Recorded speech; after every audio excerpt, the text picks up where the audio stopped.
I took a day off from work so I can actually work in the daylight, and just doing wiring, try to find a good connection for my ground wire. Like I said, this is positive wire. It's actually hot right now because you can see this red wire going stuck underneath for my light. That light has a switch, so it's always on. It's one of those side wires that it comes standard with the wire, so I just crimp that in and that's always on, and then the rest of it is going to be connected to the switches. And this is going to be my ground wire, which I will run to the seat. I'm going to try to find a good connection. See, here's the piece of plastic. They're actually stuck in there. There's double-sided tape, but only in a few spots. I put like 3-inch strips, just a couple spots here and there. You can see this is I had to cut away around this thing. My wife's gonna finish this job. She already finished it on the other side. Let me show you. See, she taped all around, so there's no light coming in. And so this is how the van looks when you close. Let me close all the doors. This is pretty dark. Well, right now I got a light on, but that's what it looks like in the back. Obviously you can't see anything from the outside. And the beauty about using a black plastic, you can't tell if this is a tinted window. It just looks black. It looks like a limo tint. But even if it doesn't matter what you do, how you put your head to it, you can't tell if there's anything behind it. Got my angle grinder, because one thing I've noticed, I cut my finger on, and I have to grind this down, is this spot welding here. If you ever deal with Astro, this is for seat belts. And so this spot welding here, it's got like it's basically when you spot weld, the metal being forced out, and you got big burrs sticking out. And I just realized that I ripped my hand open on this, and it's on both sides, and we'll be sleeping against it. Now I'm gonna put some foam here, but I still I'll grab the grinder and I'll grind these sharp edges off. And so here's better in the daylight. You can see how the light is installed. And if you remember, this is what I've done for my water. It was seeping behind the gasket, was getting water. I did this, and man, I never had the carpets always dry, no matter how much it rains, on both sides. Oh, here's my my iPad holder. I was showing you a couple days ago that I bought this thing, and this is a screw that screws into where the seat belt is, that I just epoxy it. The thread in this thing was different than the screw, so I epoxied them together, and this is my iPad holder, so I can just position this thing anywhere I want, and there's my iPad. The only problem is it shakes a lot. If you move it in the van, this thing shakes. Now if you touch it and stop the shaking, it stops, but it's like a bouncing, you know, it just bounces around till you stop it. So I don't know, I might run maybe one string somewhere here to kind of stop, because it's such a long distance. Because if you can see this is pretty much in the middle of the van now. Let me step out. What I installed, so this is, you know, why we're laying down. We can lay down completely flat and turn this thing like that, you know, and watch movies just looking up, or we can put this plywood up when it's on the angle and watch movies like that. So this is, like I said, this is moves here on the little ball, so you can move it any way you want it. So now it's installed. So anyways, right now I'm just doing wiring. I am trying to figure out the best negative cable here, and I'm also gonna warm up this van really nice, and I'm gonna put a Velcro. It's so cold. It's about 31, 32 degrees right now. So usually when you deal with any kind of sticky double-sided thing, it doesn't work in the cold so well. So I'm gonna warm up the van really nice, and inside, and I'm gonna put that 2-inch Velcro strip all the way, well actually here, from here all the way down here.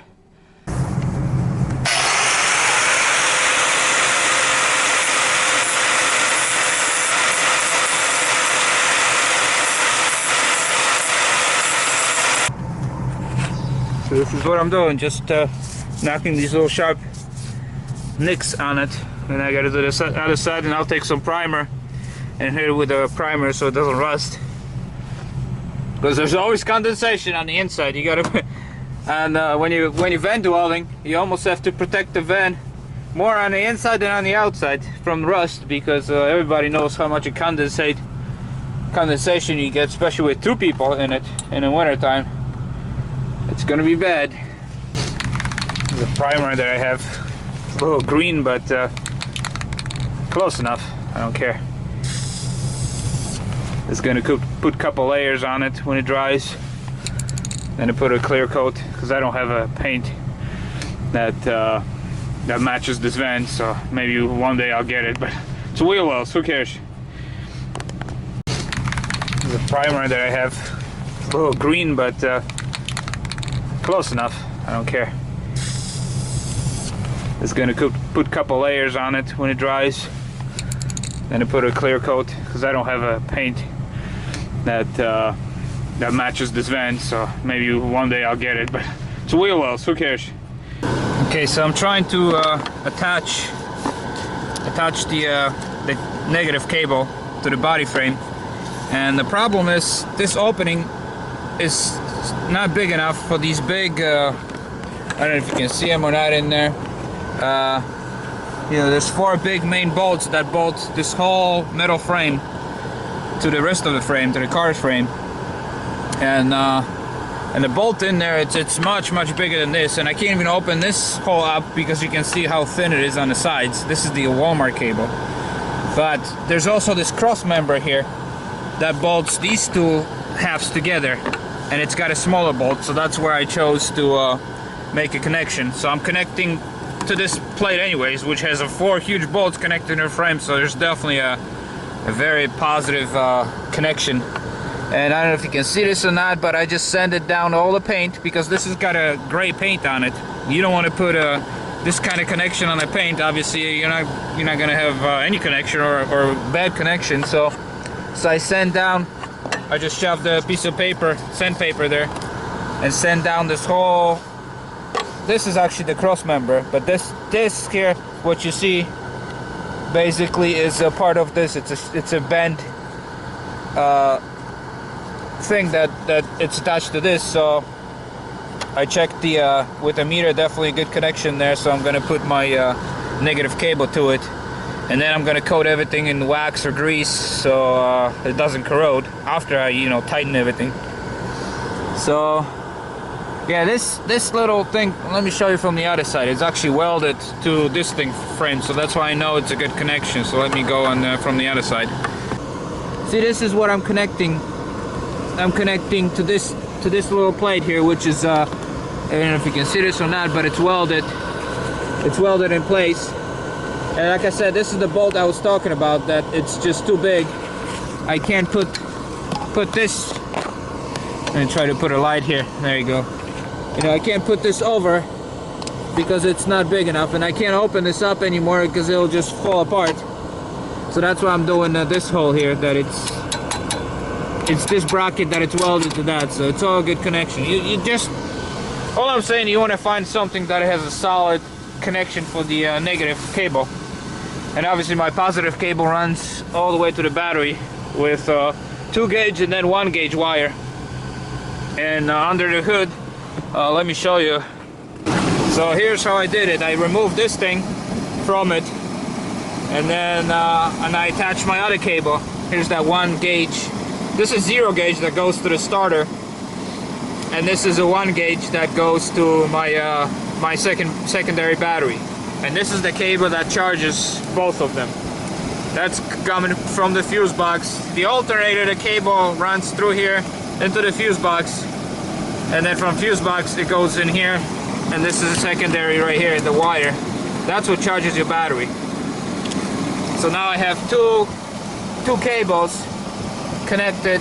I have to get a different screw, because the original screw, if you look at it, it's not long enough, and it's a kind of goofy shape that sits in this rubber. This is the original screw.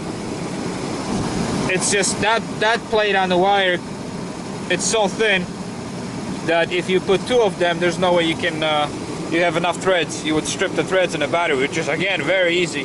The threads in the battery are in lead, which is very soft, so you got to make sure you never over tighten it because you'll strip the threads out. At least on this battery. Some nicer batteries have metal inserts. This thing is good freaking just plain lead that is threaded, so it's so easy to strip out. If you do any kind of metal work, you know what I'm talking about. So anyways, that's my setup. You know,